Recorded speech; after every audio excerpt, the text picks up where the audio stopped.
YouTube channel में आपका स्वागत एवं अभिनंदन है। आज यह वीडियो बिग बैंग सिद्धांत जो हमारे ब्रह्मांड की रचना के संदर्भ में है, इसके संदर्भ में आज अपन अध्ययन करेंगे।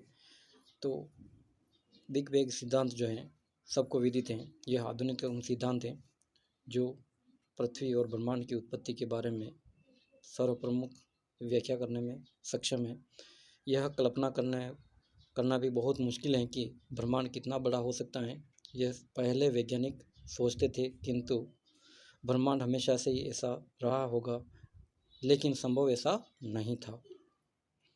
आप इस डायग्राम में देख सकते हो, यानी ये जो है अंतरिक्ष का या ब्रह्मांड का डायग्राम है।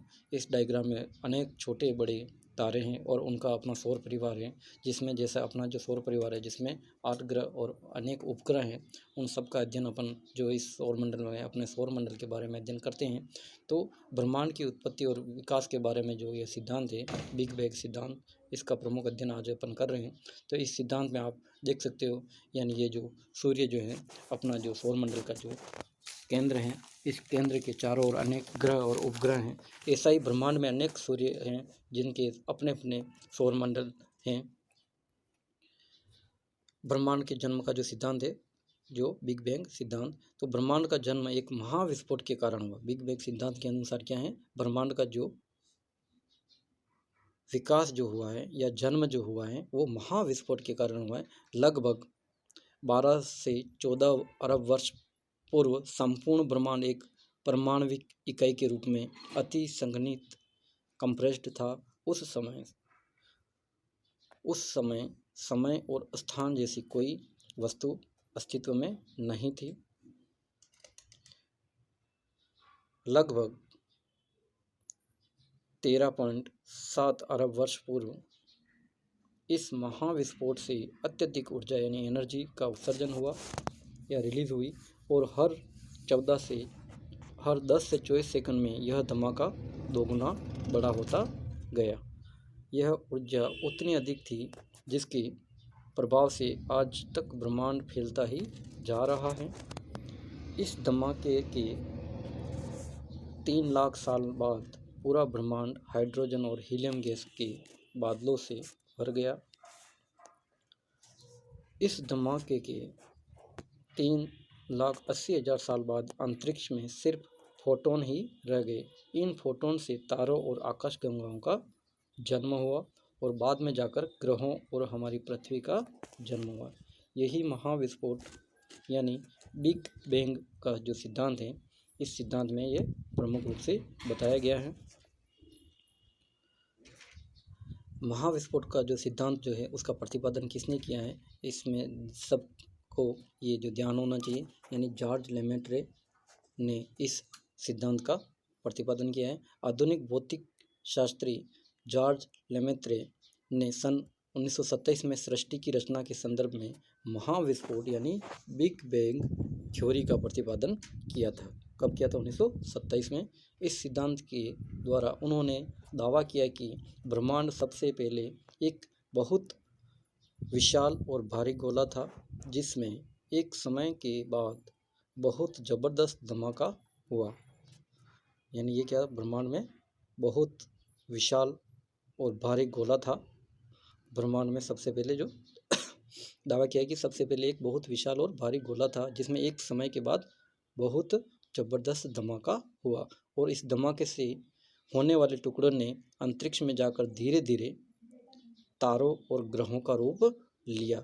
उनका यह सिद्धांत अल्बर्ट आइंस्टीन के प्रसिद्ध सामान्य सापेक्षवाद के सिद्धांत पर आधारित था, लेकिन उस समय इस सिद्धांत को आलोचनाओं द्वारा अनसुना कर दिया गया था।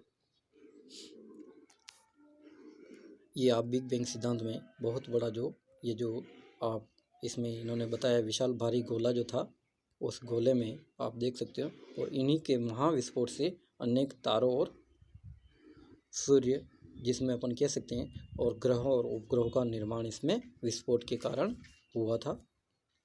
सन 1929 में एडविन हब्बल ने लाल विचलन यानी रेड शिफ्ट के सिद्धांत के आधार पर पाया कि ब्रह्मांड फैल रहा है। यानी वर्तमान में भी फैल रहा है, और ब्रह्मांड की आकाशगंगाएं तेजी से एक दूसरे से दूर जा रही हैं। इस सिद्धांत के अनुसार पहले आकाशगंगाएं एक दूसरे के और पास रही होगी, और इससे भी पहले यह एक दूसरे के और अधिक पास रही होगी। यह सिद्धांत आइंस्टाइन के अनंत और स्थैतिक ब्रह्मांड के विपरीत था। निरीक्षण से निष्कर्ष निकाला कि ब्रह्मांड ने एक ऐसी स्थिति से जन्म लिया है जिसमें ब्रह्मांड का सारा पदार्थ अत्यंत उच्च तापमान और घनत्व पर एक ही स्थान पर केंद्रित था।